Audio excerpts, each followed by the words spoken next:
He says, I have good news and bad news. The good news is I got it down to 10 commandments. Greetings. This is The Filter with Matt Asher.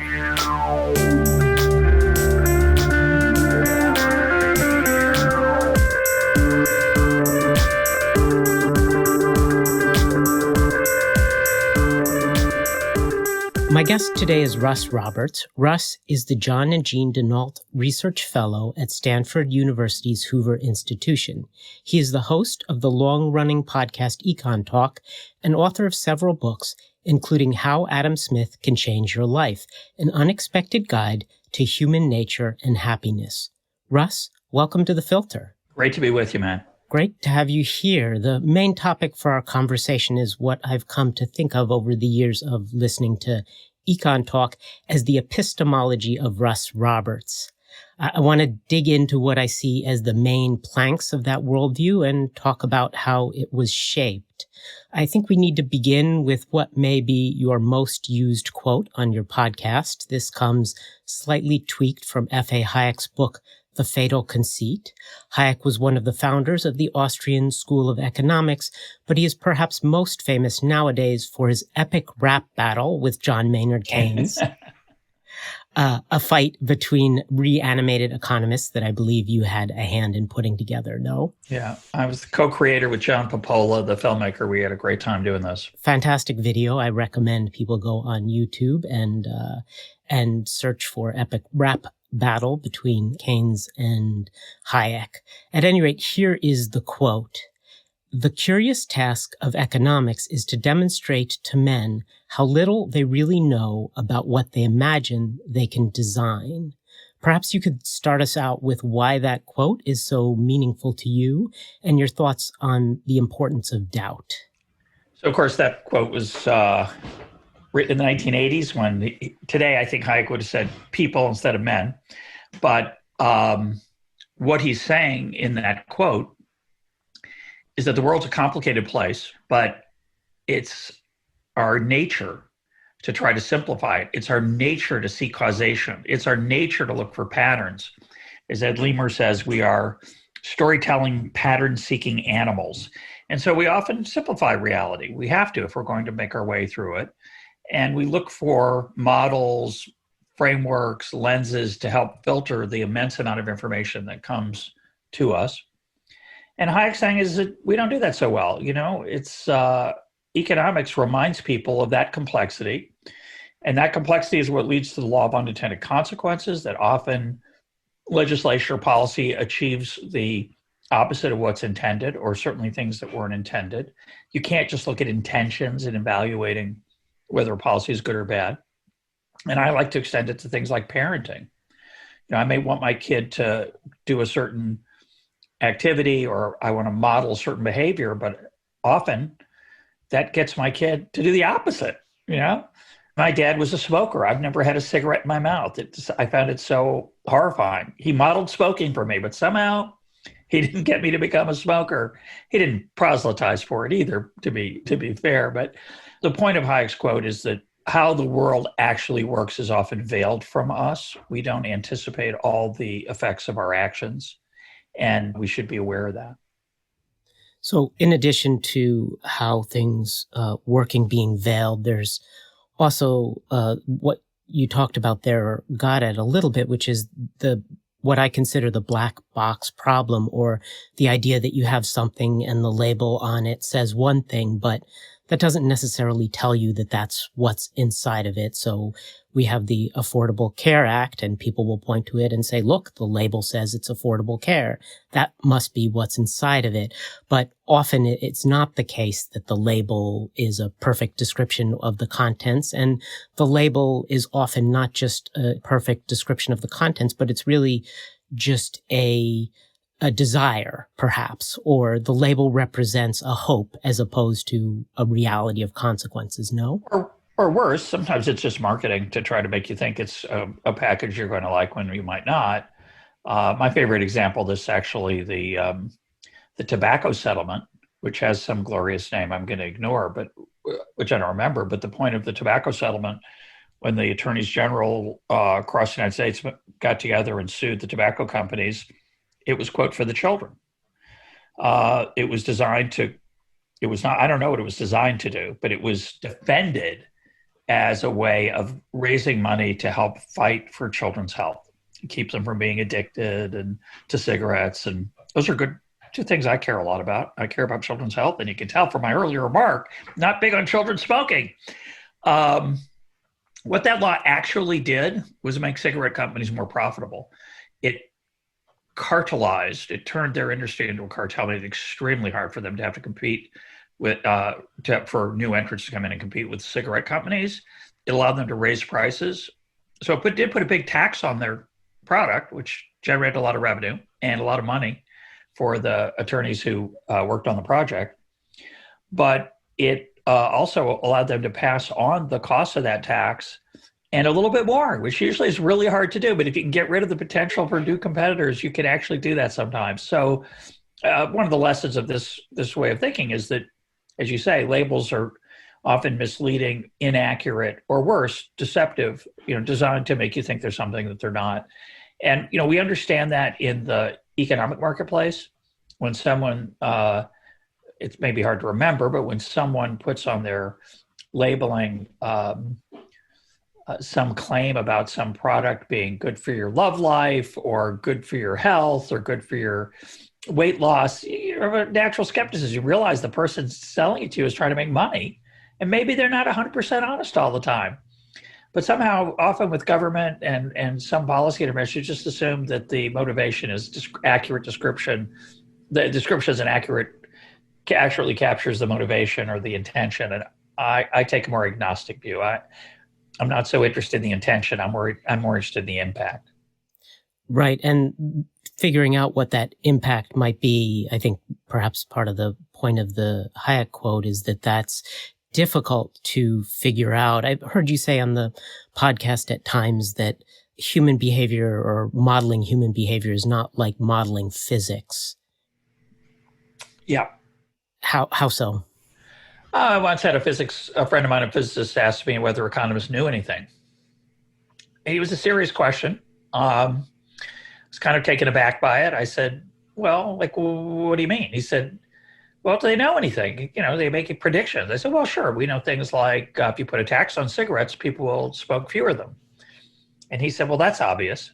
Well, fair enough. I guess that's kind of clear that the idea that people do less of something when it gets more expensive maybe is not such a deep insight. It's sometimes hard to remember. It's sometimes unpleasant to remember because it can be frustrating for the various policymakers. But I said, so what do you mean then? He said, well, like we can tell you where Mars is going to be in 17 years, 6 months, 3 days, and 4 hours and 10 minutes. And I said, well, we're not so good at that. There are two ways to think about why economics is different from physics. One is this sort of standard argument that the economic players have their own freedom of choice. An electron doesn't have a lot of freedom of choice. Mars doesn't have a lot of freedom of choice, but we are free to do, quote, whatever we want. Now, standard economist response to that is, sure, we're free to do whatever we want, but when prices go up, we buy less of stuff generally. There might be somebody who keeps buying the same amount, but in general, people will either buy less of it or they'll buy it less frequently. And that's the standard economist response, that we're like physics. But I'm more interested in, I think, the larger philosophical implications of those differences. The way I like to think about it is that it's not just that the human players in an economic system have their own motivations and choices. Part of it is just simply that a lot of that information is veiled from the analyst.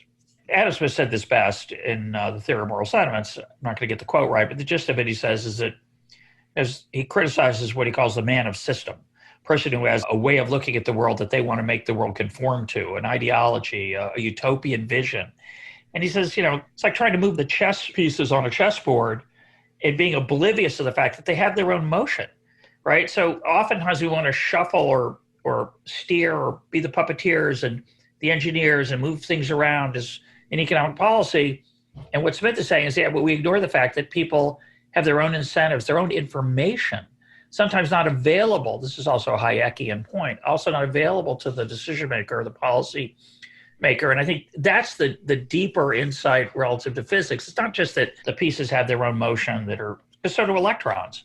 It's that how exactly they move and what they care about is often complex and not available to the policymaker trying to, say, anticipate where Mars is going to be if we're going to do a launch and try to land on Mars.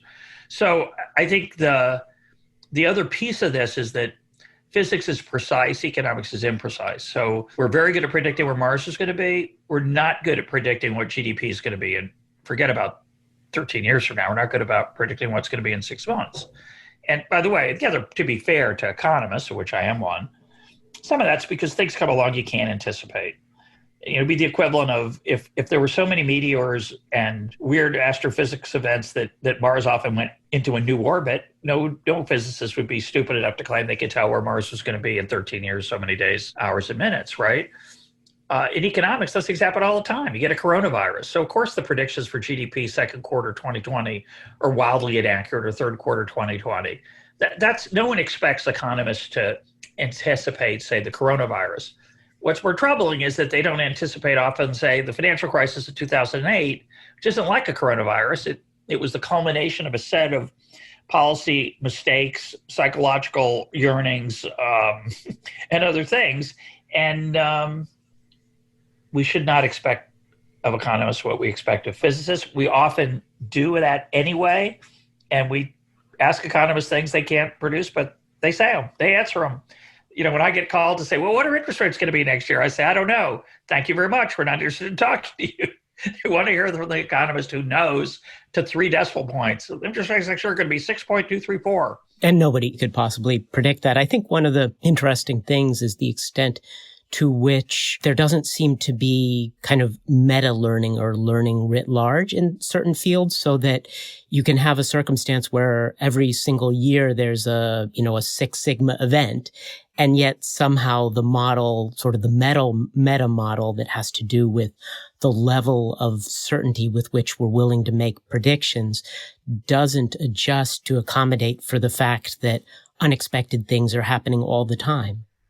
Yeah, most models are, the underlying idea behind most economic models is that tomorrow's going to be like today, and today is like yesterday. And of course, it often is, just like it gets warm in the summer and colder in the winter. There's some certain cyclical or trends sometimes that aren't cyclical, but long-term trends that persist for quite a while, and then they don't. In which case, you're lost. You're at sea. I think as human beings, we find that very comforting that the trends persist for quite a while. It's hard to remember that they might be different. I like to quote Nassim Nicholas Taleb, who will point out that if I'm going to put some money in the stock market, I would say, well, let's say I need it in a year. So I should probably worry about the possibility that a year from now, the stock market will be lower and I'll lose money instead of gaining money. So I wonder how much money I could lose. Well, I know. I'll go back to the last 100 years and I'll see what was the worst year of the stock market in the last 100 years. And the answer is, let's say it's 30-something%, 20-something% decrease. So now I know the worst case scenario. And the answer, Taleb's point is, no, you don't. You just know what it was like in the last 100 years. We actually don't have data in the last 100 years, but for whatever it is, the longest time period we have available for. The example I like to use is, I live in Potomac, Maryland. I'm near Great Falls National Park, fantastic place, very near an urban city, one of the most beautiful parks you can go to that's that close to Washington, D.C., or a major city. And you go to Great Falls, and there's a pole in the ground, and there are markings on the pole for how high the Potomac River rose in floods at various horrible times. And the highest one, let's say, it's shocking. It's fun to stand next to the pole. Not fun, but it's illuminating to stand next to the pole. The highest mark, let's say, is something like, maybe 15 feet high. There's been a flood that would have submerged the ground you're standing on up to a height of water of 15 feet. So you say, well, I guess that's the worst flood. So if I'm going to build a house, I want to make sure I build it high enough that it doesn't get flooded. I just have to build it 16 feet. And the answer is no, because there could be a 20-foot flood that you just aren't anticipating. And that is the most obvious thing. When you say that to somebody, go, oh, I get that. And yet somehow when people were investing in housing in 2006 and 5 and 4 and 7, and people were saying, well, look, the biggest decrease has ever been in housing prices in the United States has been X, so therefore I'm safe. No, you weren't. And so I think it's a fascinating human tendency to overestimate those trends and to be overconfident in their persistence. And I think a good economist is always aware that tomorrow might not be like today. I think a part of the issue there stems from people using, say, the wrong reference class or the wrong implied distribution as they're looking at a set of data. So they're looking at this and they can possibly imagine that we might have a higher flood and it might be another foot higher or two higher. But unless you understand that the distribution of floods might be nothing at all normal, it might be a very skewed, fat-tailed distribution, then you don't really understand the probabilities for a much greater disaster. And in general, when you're talking with a very small set of data, then you also will have a hard time figuring out exactly what the distribution of events is going to look like. And I think we often assume that it's going to be more normal than it actually is. Yeah, and of course, by normal, you mean the technical term in statistics. The other name for it is Gaussian, which is the standard thing you'll see in a drawing of a distribution of height in the United States, right? Most men are around 5'8" to 6 feet tall. The average is about 5'10". But overwhelmingly, most men fall between 5'8" and 6 feet.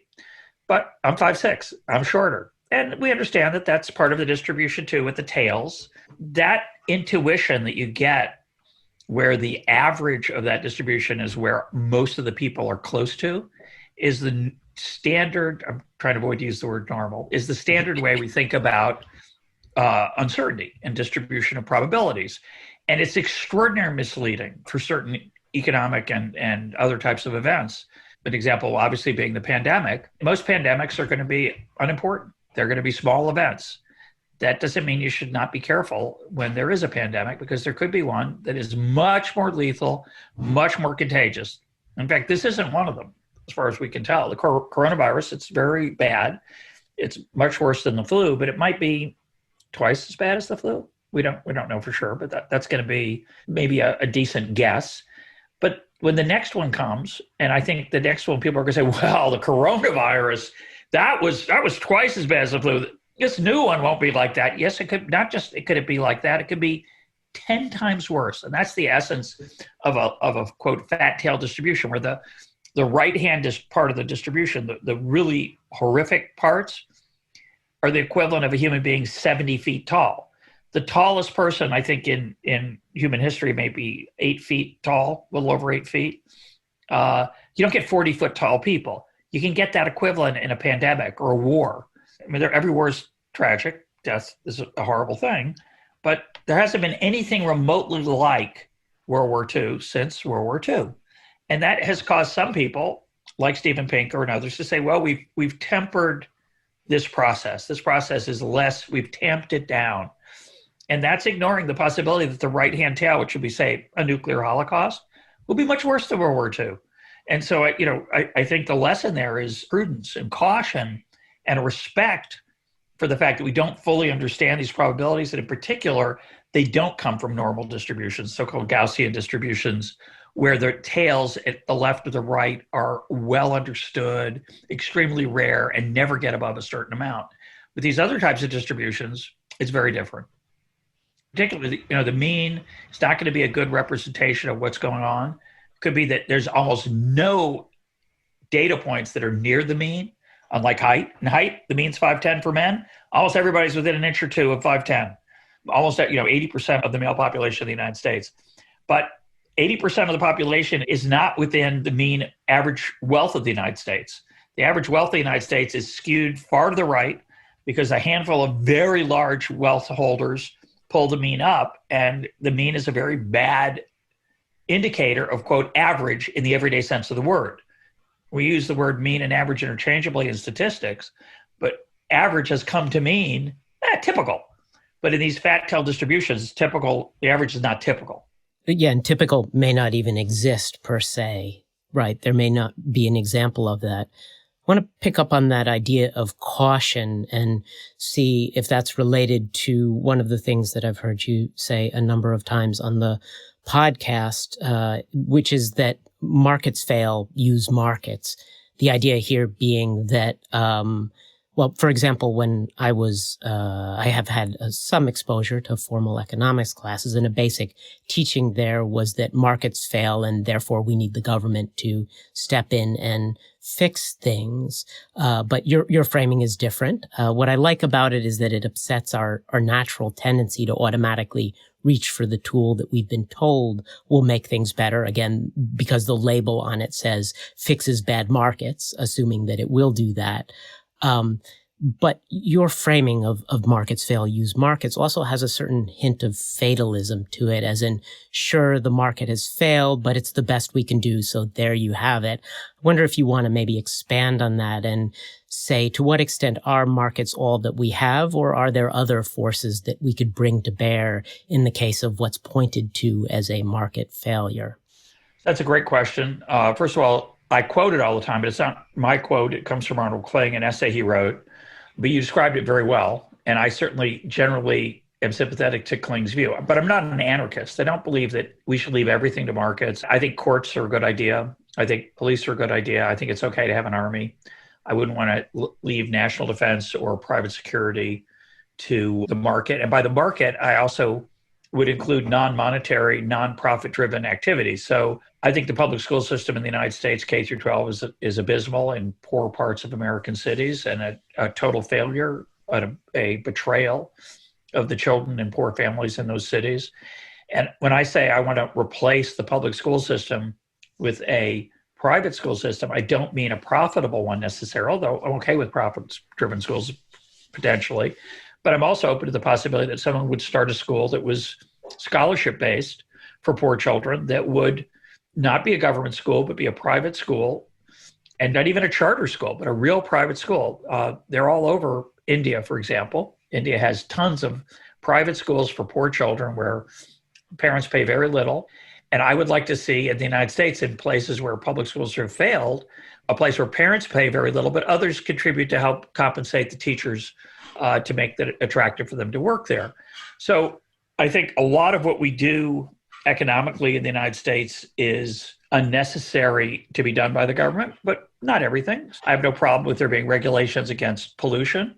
I have no problem with, as I said, with courts, with government roads. I don't think we should have private roads. Well, we have some private roads now, but I wouldn't say all government roads should be replaced by private roads. I think there are many things the government does well, like those things better than the private sector. But I think there are many things the government does poorly that the private sector could do better. And I think the secret, to bring us full circle back to our earlier point, a lot of some of the interventions that look like they're designed to help people often don't. And I would rather see private initiatives, often philanthropic, designed to do those in a different way. And it's going to often be the case that private institutions, private solutions to those problems are more responsive to their intentions than the government ones. That's really the essence of the insight, markets fail, use markets.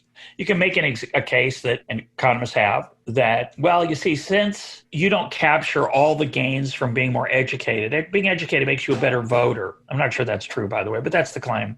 And it's more pleasant to live in a society where other people are educated. I'm not so sure, but it's nice to be able to talk about, say, Shakespeare with other people, because they've also read Shakespeare. Even though they'll have their own incentive to read Shakespeare, maybe it's not large enough because they won't take into account the pleasure they're going to give other people from learning Shakespeare. So there's an argument that education is underprovided. And so we need a government solution to that. And that solution could be a subsidy. It could be government provision, like we have in K through 12. And my general sense is I think it'd be better if we just left it alone. In particular, in that case, I think we get better schools for poor people, not worse ones. A lot of people say, private schools, only the rich would get schooling. I don't think so. Right now, even now, poor people get free schooling, meaning they don't have to pay out of pocket. It's so bad that people are willing to donate money to give scholarships to kids to get out of those schools, even when they have a, quote, free alternative. So the quote's because it's just free out of pocket, not literally free because somebody's paying for them through taxes. So, I think a lot of times the formal creation of, quote, market failures and it's not as helpful as people claim it is, I think, in designing good public policy.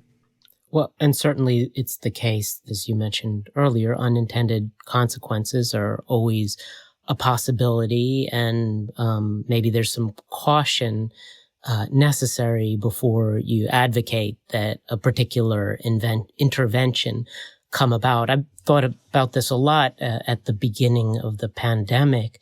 It seemed like people were very quick to rush into the idea of lockdowns being a possible solution without proof that they would work, without much of an evidentiary set, and most certainly without thinking about what the consequences might be. And it seems like a lot of the time, it's not going to be clear beforehand exactly what negative consequences might come about from a particular intervention.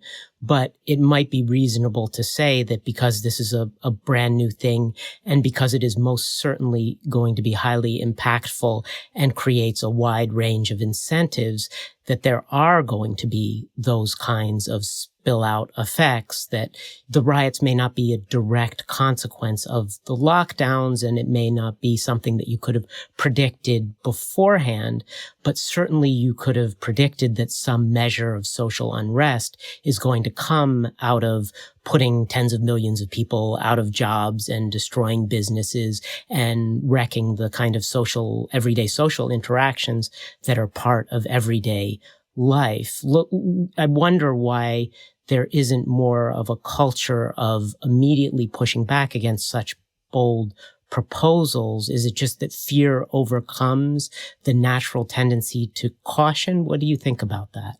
Actually, I think there's been remarkably little social unrest. The social unrest we're seeing is mostly a response to the George Floyd tragedy.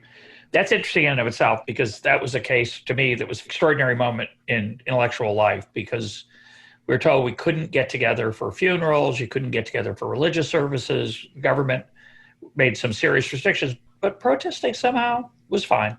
And, once that happened, I think it forces you to realize that this science of external spillover effects maybe is not so really religiously held by people when it's not convenient for them. And I think we all do that, but I think it's important to point that out. But I think, this lockdown thing is extremely complicated and tricky, because some of the lockdown came voluntarily. Lockdown maybe is the wrong word. I call it self-quarantining. People self-quarantined out of fear. Very reasonable. Some people, stopped doing a whole bunch of things. Some people stopped doing a few things.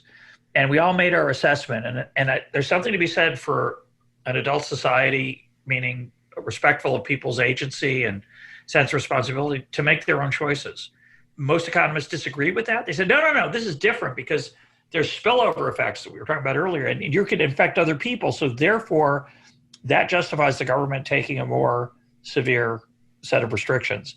There is a case to be made for it, of course, that we could imagine a plague sufficiently contagious and fatal that we might agree to that.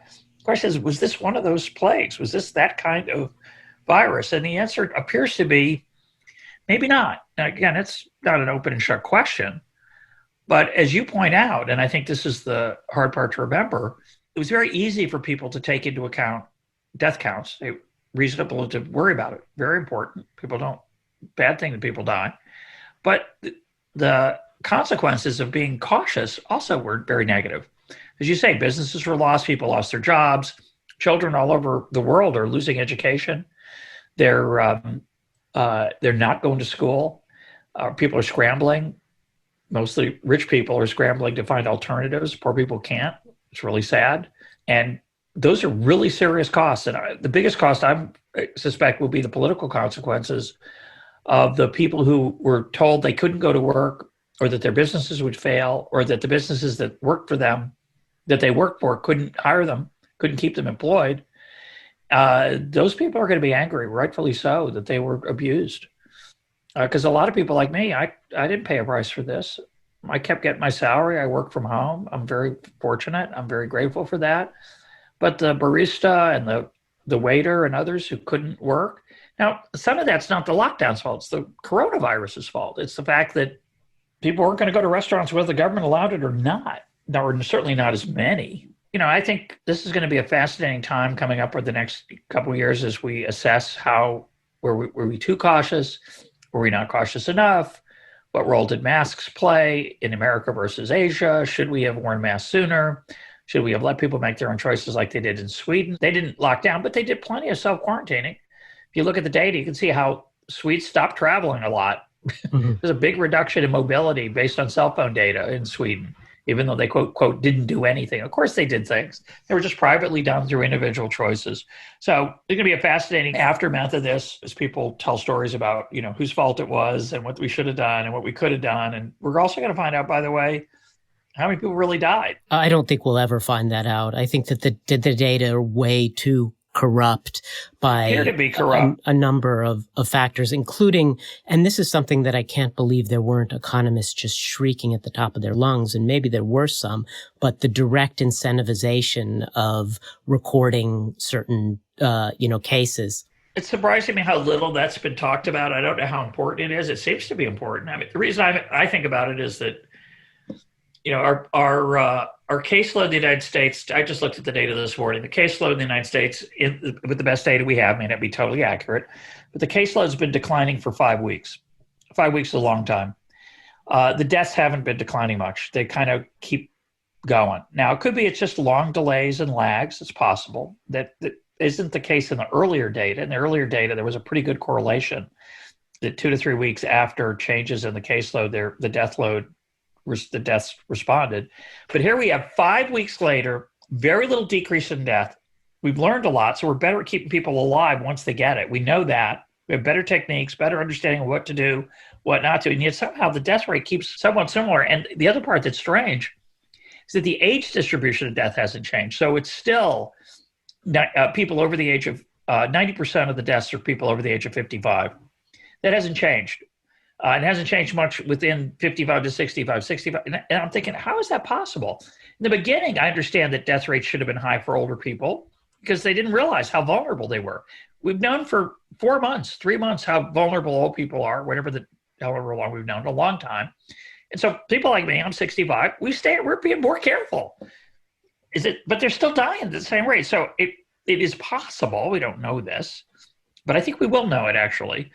It's possible that some of the deaths that are being called COVID deaths, because they're called probable COVID deaths now, are actually deaths that probably tragically would have happened anyway, because old people are vulnerable to all kinds of other related problems. And when we look at the excess deaths, which is the right measure, we look and see what are the death rates today relative to the last, say, 5 years in the month of August, we're going to get a better count of how many were really probably attributable to COVID. And that'll be very informative. And then, of course, it could be higher because people are afraid to go to the hospital. Even though they're driving less, they're driving more recklessly. It's a lot of stuff going on there. But I think we'll learn something about what actually happened in 2020. It may take us a while, but we'll get some information on it. I certainly hope so, though my suspicion is that this will end up being a little bit like the Great Depression in that we are still now litigating exactly what caused it and what the result of the state interventions was in it. And in my view, we will probably end up with the same thing where you have something that turned out to be absolutely awful, and yet the interventions that were lauded at the time are still in the history books claimed to have done something of good, despite the fact that, from my view, the interventions were probably not all that effective, or perhaps in some ways counterproductive. And of course, we do have direct evidence of counterproductive interventions, like sending sick people to back to nursing homes. Yeah, we also had the opening month or so of the virus. We were told not to wear masks because they were that could make it worse. And then we were told, actually, that was a lie. We lied to you because we were afraid medical people couldn't get masks.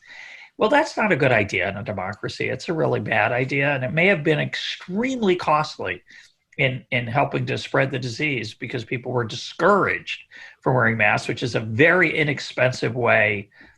Voluntarily, I don't believe in mandating mask use, voluntarily letting people choose to follow a piece of information that could be helpful. And maybe I'm being a little over optimistic for someone who's usually less so.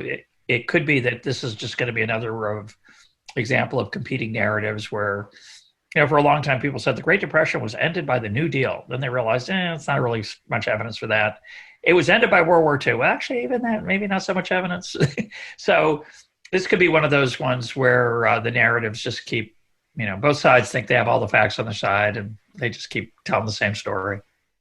could very well be. One topic of the pandemic is in some ways endlessly fascinating, but I want to move on a little bit to something perhaps related, perhaps not, to something that I've heard you criticize on your show and that I'm highly critical of myself, and that is behavioral economics. Maybe you could start by letting listeners know what is usually considered under that umbrella of behavioral economics.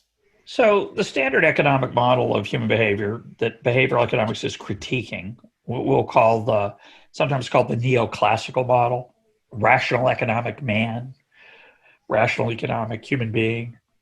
People are self-interested, although self-interest could include charitable motives. It could be I'm self-interested, I get pleasure from seeing you helped through charity or through a donation of blood or to a sick person.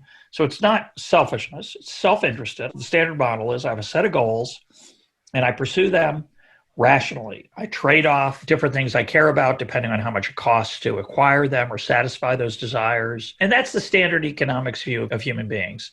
We're purposive.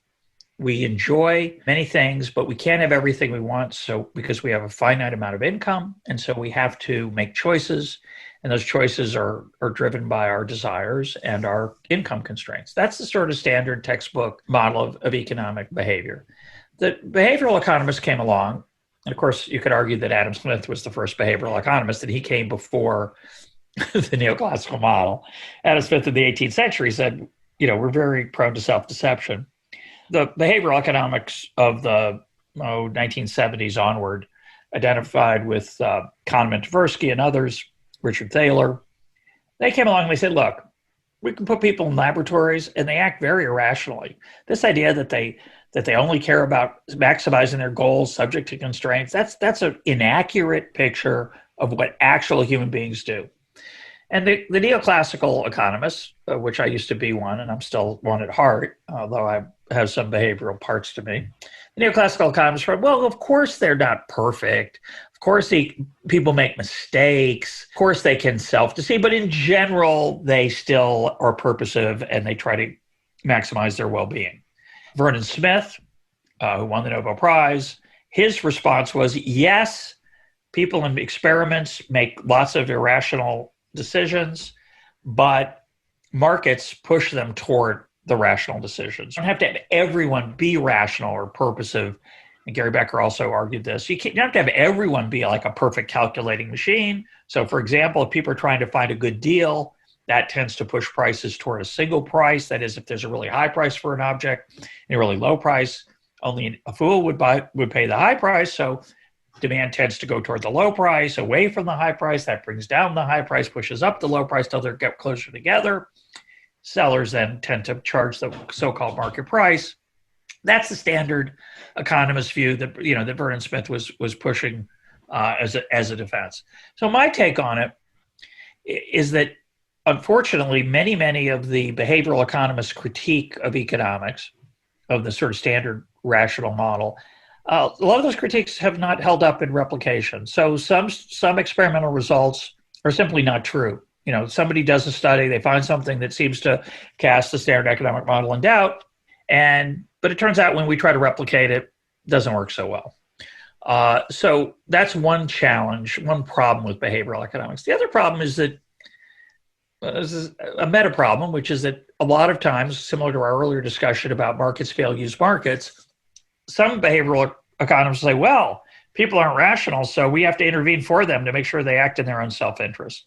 And of course, the economists, to me, the right response to that is, well, who are these perfect people who are going to be making decisions for me with perfect information that I don't have? You're telling me I'm flawed. You're going to let someone else who's flawed make decisions for me? No, they have PhDs, Russ. They're not flawed. Yeah. Well, they're saints, too. They're public-spirited. They only care about making the world a better place. They don't care about themselves. They have no special interests, no cronies, no friends to take care of. They only care about me. God bless them. That's called a family, by the way, and I'm all for it. I'm really a big fan of paternalism in the family, or maternalism. That's fine. But having it come out of Washington, not so fine. I'm not so happy about that because I don't think it works so well. I don't think they always have my interest at heart. The other thing to say is that I think people aren't perfect. Just like markets don't always work perfectly. Yeah, okay, now what? I want to start with the idea that we should respect the choices people make. one other piece of this that's worth talking about is that, of course, a lot of things that look irrational to a academic turn out to be more rational than they appear. So, people want to get published, they like to draw attention to themselves. So they're prone to publishing studies that make dramatic claims about human nature and so on. Some of those turn out to be flawed because they misunderstand what's really at stake. They misunderstand, what it's like to have skin in the game and be the person who that decision is being made by. And they actually are acting in their own self-interest. One way to think about this, to bring a number of things we've been talking about, is that, in uncertainty, you should maximize your expected value, your expected utility. And that's a very common view in economics. It is a model of human behavior, but I would not define rationality as maximizing your expected value or the expected outcome as a mathematical average. We care a lot about the downside risk. We care about the worst case scenario. We might not want to weight that equally with the average or the upside gains. So the fact that people are more cautious than the model might predict doesn't make them irrational. It might make them rational and the academic a fool. So those are all those are some of my thoughts on the current state of the conversation. I think that gets at what I see as one of the biggest problems with behavioral economics. And I see that it broadly as a project to point to human beings and say, you are so irrational. That's a caricature, but I think that a lot of the work in behavioral economics is essentially about showing that we can't have these kinds of models, or we can't, as you say, let people make their own decisions because they're so bad at it. And I think that a lot of it stems from maybe one of two confusions. Either the person running the experiment just doesn't understand the difference between their own knowledge, what's, in their head, and what a study participant might reasonably assume about the circumstance that they're thrown into in a laboratory, or they're confusing irrationality with a heuristic, which isn't a perfect fit for every occasion. And I think that's a bit what you got at there. I used this example some years back at Statistics blog. And, imagine that you had a neighbor who you know casually, and they come to you on a Friday night and they're headed out of town for the weekend and on short notice, and they have a dog and they want you to watch that dog for the weekend.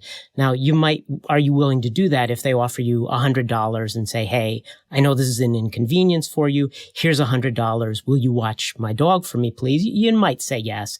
You might say no. But then if instead they offered you $1,000 or $5,000 to watch their dog for the weekend, what do you do? Now, from an economist in a lab point of view, anyone who would do this for 100 but wouldn't do it for 5,000 is completely irrational. They're nuts. And yet there might be some very good reasons there. There might be hidden information. They might be working on a different heuristic from the, more money is better. Clearly that's rational view that a behavioral economist might have, right? Well, it reminds me of the physicist, true story, hard to believe, but the physicist who allegedly was asked to take a suitcase across the international border from a stranger. And when his friend suggested that maybe it wouldn't be a good idea to take a suitcase across the international border because maybe you're being asked to be a drug smuggler without your knowledge, the physicist said, oh, well, don't be a fool. I'm going to open it to see what's in it. Which he did, saw that nothing was in it. This was allegedly a suitcase belonging to a allegedly attractive woman who purported to have romantic interest in the physicist. And actually, it wasn't a woman. It was probably a man masquerading as a woman. And she wasn't interested in him. She wanted him to take drugs across I think it was Colombian or Venezuelan border. I can't remember, in Latin America. But when he told his colleague, well, of course, I'm going to open it. And he did, and there was nothing in it. And when he crossed the border and was arrested and they found drugs in the lining of the suitcase, that was a mistake. If you had been told, well, what could go wrong? It's an attractive person you're interested in romantically. The heuristic, which says, this is probably not going to turn out the way it looks, is probably a good heuristic. Something that looks better than it might actually be is probably a mistake. In fact, I heard a recent story about a guy who was given a 5-pound bag of cocaine in the 80s, and he decided ultimately it was supposed to belong to someone else, again, supposedly. And the other person said, oh, no, you deal with it. You take whatever. And he decided that the prudent thing to do would be to flush it down the toilet, which he did. He said it was the smartest decision I ever made in my life. I was listening to this in a podcast called Wind to Change, which is an extraordinary podcast. It's a series of 8 episodes. So he said that was the greatest decision I ever made. And you're right, a really bad economist would say, you flushed 5 pounds of cocaine down the toilet, you threw away money. And nobody throws away money, even with the risk. I mean, how big a risk could it be? Well, it's easy for you to say in your shoes. For that person, they decided the risk was too high. I love your point that information that the outsider is, quote, sure of is often very different from the information available to the insider. But even when it's the same, how it's perceived and what's important to the insider, the decision maker, rather than the outside observer, is another important difference that is often just ignored. As if, I know all you care about is money. Maybe the person thought it was wrong for people to use drugs. They just don't want to be a party to that.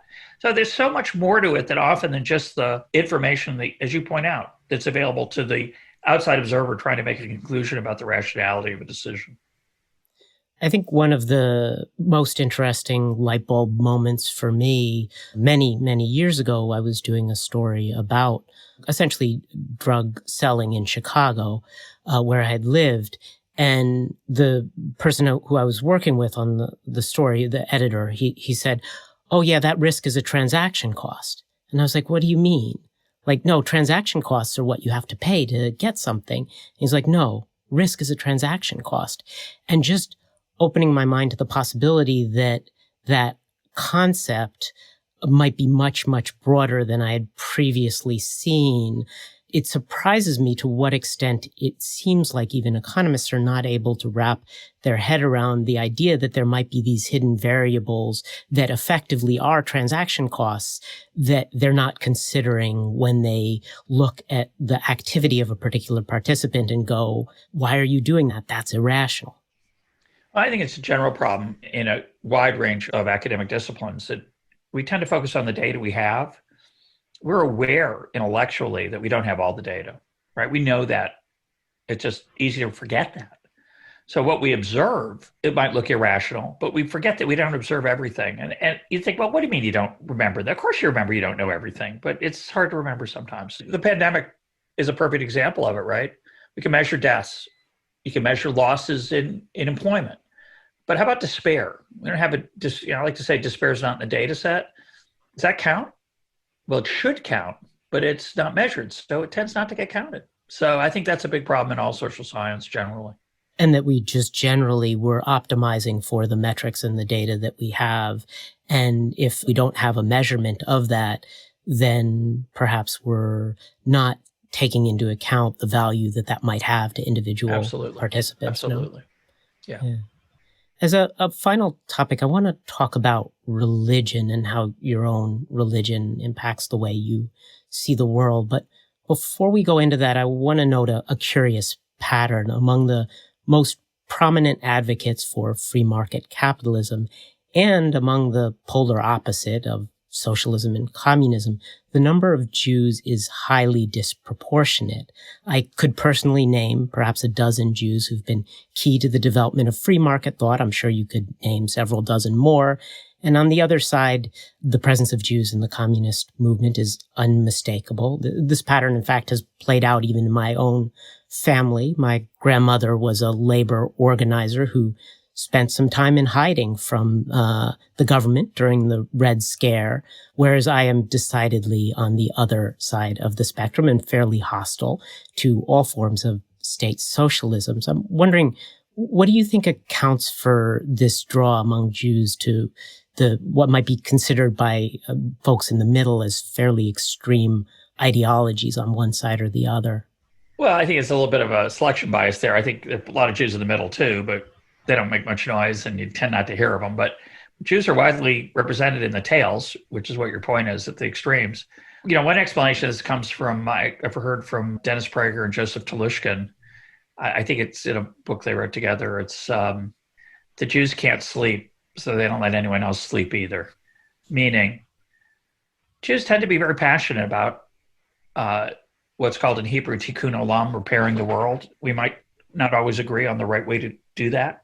So some people think the world's best repaired by intervening from the top down and tinkering with it and tweaking it and shoving it around sometimes, not so tweaking, more dramatically change it.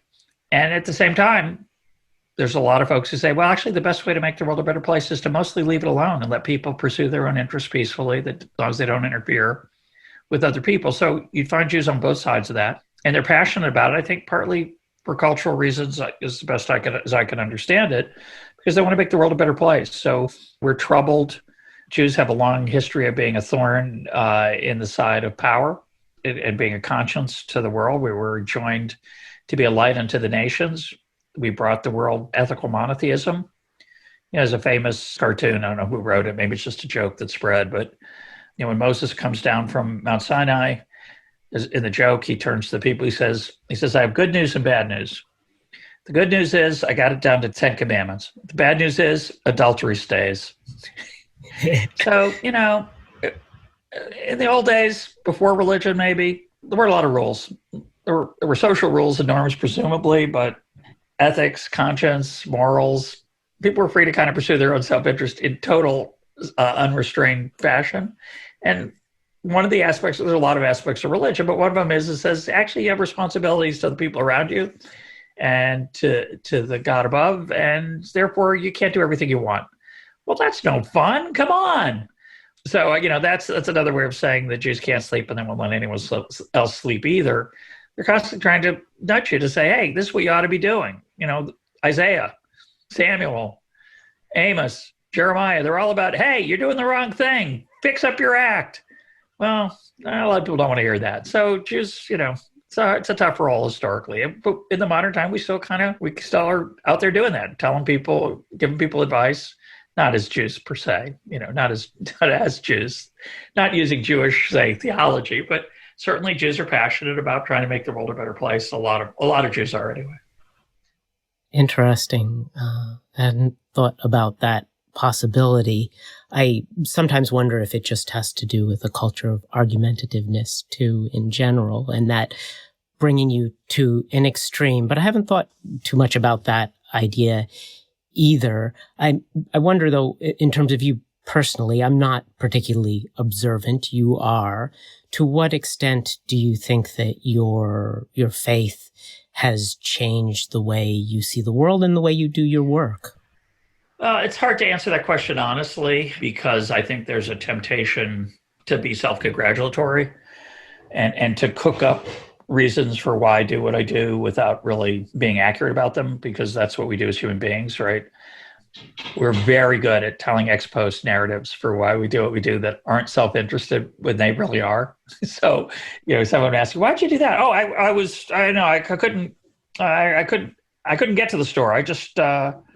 But in fact, I didn't want to go to the store, but I can't admit that to myself. And so, we lie to ourselves all the time, that's the behavioral side of me. I think self-deception is a big challenge in human experience. So I don't know if I can answer that question fairly or honestly. You don't have to be religious to try to be a better person.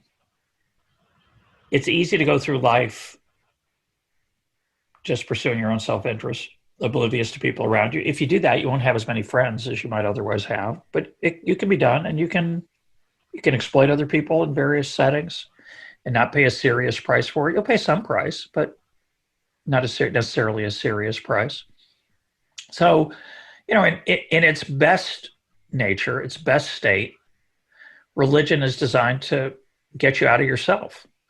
Anne Lamott says it well, not Jewish. Anne Lamott says, but a very Jewish idea. She says, God's name is not me.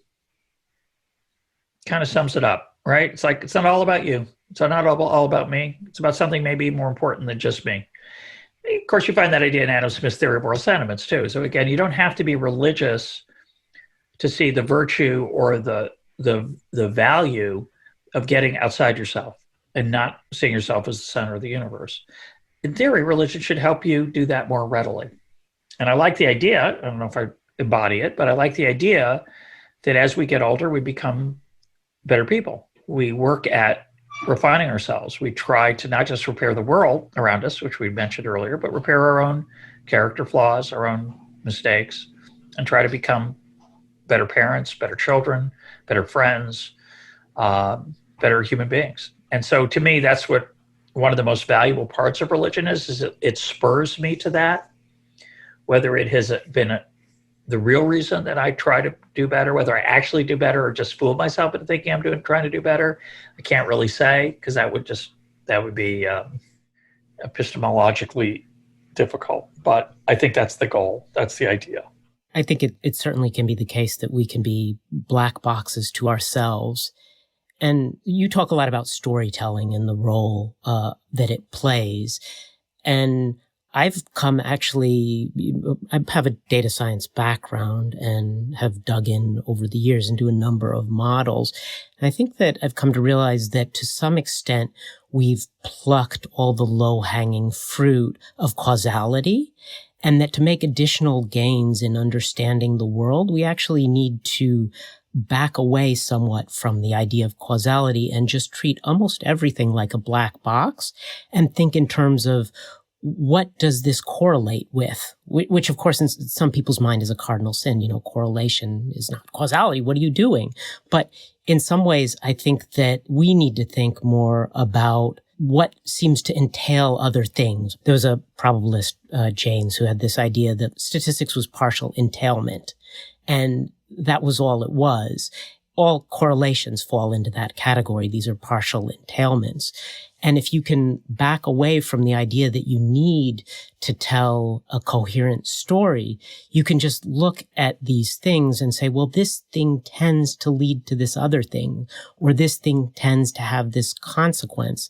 And over the years, I've become a lot more enamored of the idea that that's maybe what we need to do, including with ourselves, is say, what is the kind of behavior I want to embody, and not try to come up with a story about what's going to cause that behavior to happen, but just to look at ourselves as a black box and say, well, when I wake up early in the morning, I tend to do this better. And there may not be any particularly good story about why that's the case, or if I skip breakfast, or if I have breakfast. But if we, let go of the storytelling and, in fact, in some ways, perhaps maybe some of the moralism, and just try to get at what are the good, positive consequences we want and what kind of behaviors correlate with that we can get much further. What are your thoughts on that? Well, that's a really complicated, interesting idea. I think the black box idea that I don't fully understand myself, I think is a valuable one. That I'm not going to try to tell a complex story of causation, because actually I'm prone to seeing correlation as causation. I'm going to sort of flip your theory on its head for a minute. I'm prone to seeing correlation as causation, so therefore maybe it'd be better to not try to find causation and just, like you say, maybe just live with correlation. You can also invoke the placebo effect there, because while it may not be true that eating breakfast makes me more productive or kinder to my family or whatever is the thing you're trying to get more of, maybe if I think it does, it'll be good. So I don't understand the correlation, but that's good enough for me. I'm just going to eat breakfast every day, and then I'll use this placebo effect. But that would work with fake causation story too. So I don't know. I do think the black box metaphor, though, can be helpful. I think we're prone in general to overestimating our understanding of the complexity of the world, to bring us back to where we started. And recognizing that is always a good idea. And that black box is one way to help you do that. Excellent. Russ, thanks for coming on The Filter. Had a great time. Thanks, man. Great job.